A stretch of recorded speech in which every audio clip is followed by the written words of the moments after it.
ৰাজ ধৰ্ম গ্ৰহণ কৰো দিগন্ত কলিতা গৰুৰ চুৰ ৰক্ষকে আজিৰ সময়ত ভক্ষকত পৰিণত হৈছে ৰাজ্যিক যি আচলতে বিজেপিৰ যি সভাপতি বৰ্তমানৰ সভাপতি দিলীপ শইকীয়া গৰুৰ চুৰত আৰু লিপ্ত হ'ব বুলি আমি জানিব পাৰিছোঁ। তেওঁ ক্ৰয় কৰা বুলি বাৰম্বাৰে আচলতে জয়ন্ত মল্লৰ পৰা দিগন্ত কলিতাৰ পৰা দিলীপ শইকীয়া সিদ্ধাৰ্থ বৰদলৈ আটাইবোৰে আচলতে ক্ৰয় কৰা বুলি যি কথা উল্লেখ কৰি আছে।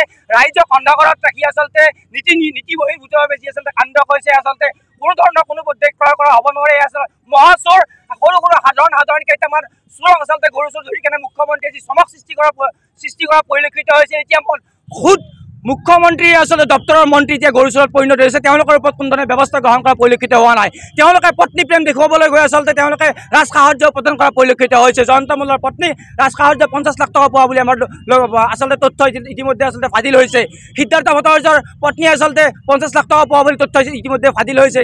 মূল কথাটো হৈছে যে আচলতে প্ৰকৃত হিতাধিকাৰীক বঞ্চিত কৰি যেনেধৰণে আচলতে মন্ত্ৰী আমোলাসকলে নিজৰ পাৱাৰ খটুৱাই নিজৰ আচলতে ক্ষমতা অপপ্ৰয়োগ কৰি তেওঁলোকে লাভ কৰিছে, ইয়াত দুৰ্ভাগ্যজনক আৰু দুখ লগা কথা। যদি এনেধৰণৰ কাণ্ড হয় সাধাৰণ ৰাইজে আচলতে কি আশা কৰিব এনেধৰণৰ প্ৰতিনিধিৰ পৰাই? আমি আশা কৰিছোঁ এইটো ইয়াৰে বিধায়ক মাননীয় দিগন্ত কলিতা ডাঙৰীয়া এইটো লোকসভা সমষ্টিৰে আচলতে দৰং ওদালগুৰিৰ সাংসদ দিলীপ শইকীয়াৰ লগতে ৰাজ্যিক বিজেপিৰ সভাপতি দিলীপ শইকীয়া তেওঁলোকে নিজৰ দায়িত্ব স্বীকাৰ কৰি জয়ন্ত মল্লৰ নিজৰ দায়িত্ব স্বীকাৰ কৰি তেওঁলোকে দলৰ পৰা আচলতে পদত্যাগ লোৱা দৰকাৰ। তেওঁলোকে দায়িত্ব স্বীকাৰ কৰি তেওঁ দলৰ পৰা আচলতে পদত্যাগ লোৱাটো দৰকাৰ। আৰু এই জেগাতে আমি সুকীয়াই দিছোঁ যুৱ কংগ্ৰেছে কোনো পৰ্যায়ে ইয়াৰ বিৰুদ্ধে যদি কোনো ধৰণৰ ব্যৱস্থা গ্ৰহণ নহয় তেনেহ'লে আগন্তুক সময়ত আমি এনেধৰণে প্ৰতিবাদ সাব্যস্ত কৰি যাম।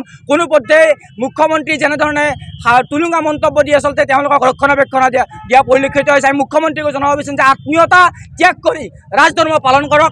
আপোনাৰ আত্মীয়তাৰ বাবে সাধাৰণ জনতা মাধমাৰ খাব নোৱাৰে, প্ৰকৃত হিতাধিকাৰীয়ে মাধমাৰ খাব নোৱাৰে, এই কথা আপুনি স্পষ্ট কৰিছোঁ। সংবাদ কৰ্মীসকলৰ ওপৰত আচলতে মুখ্যমন্ত্ৰীৰ পৰা আৰম্ভ হৈছে তুলুঙা মন্তব্য কৰাটো, মুখ্যমন্ত্ৰীৰ পৰা আৰম্ভ হৈছে সংবাদ কৰ্মীসকলক আচলতে অশালীন ব্যৱহাৰ কৰাটো। এতিয়া আৰম্ভ কৰিছে তেওঁৰ চেলা চামুণ্ডাসমূহে জয়ন্ত মল্লৰ সাংবাদিকৰ ওপৰত অপব্যৱহাৰ কৰিছে। সিদিনা মুখ্যমন্ত্ৰী আৰম্ভ কৰিছিল যে চেনেলৰ নাম ঘূৰিছিল এটা সাধাৰণ প্ৰশ্ন কৰাৰ বাবে, আৰু এতিয়া তেওঁলোকৰ চেলা চামুণ্ডাসমূহে সেইবোৰ সাহস পাইছে। স্বাধীন প্ৰতিনিধি গোষ্ঠীৰ স্বত্বাধিকাৰৰ ওচৰতো বিভিন্ন ধৰণৰ প্ৰশ্ন আনিছে। সাংবাদিকে প্ৰশ্ন সুধিলে স্বত্বাধিকাৰীগৰাকী প্ৰশ্ন সুধিবলৈ তেওঁ অনুৰোধ জনায়। অতি দুৰ্ভাগ্যজনক লাজ লগা কথা। গণতন্ত্ৰৰ চতুৰ্থ স্তম্ভৰ ওপৰত যি আচলতে মুখ্যমন্ত্ৰীক আঘাত কৰিছে, ইয়াক সময়ত যদি এনেধৰণে আচলতে কোনো ধৰণৰ ব্যৱস্থা গ্ৰহণ নকৰে তেতিয়াহ'লে আগন্তুক সময়ত যুৱ কংগ্ৰেছ জংগী আন্দোলন কৰিবলৈ বাধ্য হ'ব।